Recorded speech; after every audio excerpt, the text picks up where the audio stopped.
It's too late for me. But maybe not for you. Listen. Listen closely. And whatever you do, don't look away. You shouldn't be hearing this. See, I'm already part of the rot and the stone on Black Hollow Road. My voice is just an echo caught in the ruin. And if you can hear me, then you're already too close. You're already on the path. I got lost. Of course I did. The rain was biblical. Wipers couldn't keep up. My GPS just spun, and then I saw the turnoff. Black Hollow Road. It wasn't on any map. The trees, they just locked together overhead like the ribs over a corpse. And then, a flash. Just for a second. Lightning split the sky, and I saw it. Up on the hill. Not a house. It was a skeleton of a house. A stone carcass against the storm. And God help me, I felt it pull me in. My foot just wouldn't press the gas.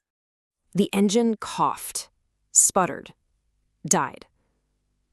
Just like that. The rain faded to a drizzle, and then silence. A thick, wet fog rolled in, curling around the entrance pillars like fingers. It felt alive. It felt like it was beckoning me. I walked toward the yawning doorway, and above it, carved into the stone, were words. I could just barely make them out. The hunger stays. The hunger waits. The wind whistling through the cracks, it almost sounded like breathing. Slow, rhythmic, patient. I don't know why I went in. I really don't. But I took a step. The sound of my shoe on the stone echoed like a gunshot in the silence. The first hall was ankle-deep in damp, rotting paper. I picked one up. It was a court document. Then another. And another. They were all the same. Stamped in faded red ink. Case dismissed. Missing defendant. There were hundreds of them. Another flash of lightning lit the hall, and I saw it, just for a heartbeat, way at the far end, a tall, featureless shape, a column of pure shadow where a man should be. Then darkness. It was gone. But the smell, a coppery tang, like blood on old rust, it lingered. I found stairs, going down. The air got thick, heavy. I felt this warm puff of air on the back of my neck. And then a whisper, right in my ear. So close. It wasn't my own thought. It said, "Keep going." The stairs opened into a vast, circular chamber, like a courtroom from hell. And in the center, on a high-backed, rotted chair, sat a body. Dressed in the tattered remains of a judge's robes. Still. Silent. A husk. I took a step back, and a stone skittered across the floor. The sound? It was too loud, and the judge's head, it snapped up. The crack of ancient bone echoed in the chamber. Those empty sockets, they were locked right onto me. Its jaw moved, a dry scraping sound, and a whisper slithered out. Another case to be judged. I realized I wasn't alone with it. I slowly looked around at the circular walls, and I saw them. Faces, dozens of them. Figures, half decayed, trapped in the stone itself. The jury. And they were all staring. The judge's skeletal hand slammed down on the armrest, a boom that shook the very stones. And from that unhinged jaw, a single word roared out, filling the world, filling my head, shaking me apart. Guilty. My heart just stopped, and then it exploded. I didn't think. I just ran. Panic.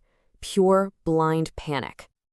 I sprinted into a corridor that wasn't there before. The walls, they were pulsing. And hands were bursting from the stone, grasping for me. Each palm had a tiny snapping mouth. They scraped at my clothes, my skin. I saw a doorway far ahead, a flicker of lightning, and I just ran for it, gasping, screaming. I burst through the door, and the chaos just ended. I was in a quiet, circular room, lit by candles that weren't there a moment ago. And the walls? Oh God, the walls. They were covered in faces, thousands of them, stretched like leather masks. Some were ancient, and some were fresh, still dripping. My eyes scanned the horror, and then they stopped, on one face, hanging there, looking back at me with my own terrified eyes. My face. But the mouth. It was sewn shut with thick black thread. I tried to scream, but no sound came out. And then I heard it. Slow, deliberate footsteps approaching from the corridor behind me. I couldn't move. I could only look down as a cold, skeletal hand wrapped around my throat. The judge. I felt my skin start to peel away, my vision pulsing red and white, the feeling of being pulled right into the stone.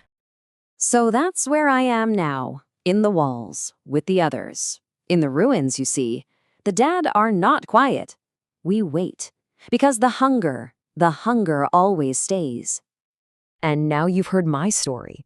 That's how it works. That's how it finds the next one. The image of the ruins, it's in your head now, isn't it? You can almost see it, just at the edge of your vision. Soon, you'll find yourself on a dark road. You'll hear the judge ask, "State your crime." And you won't have an answer. Not before the hunger takes you too.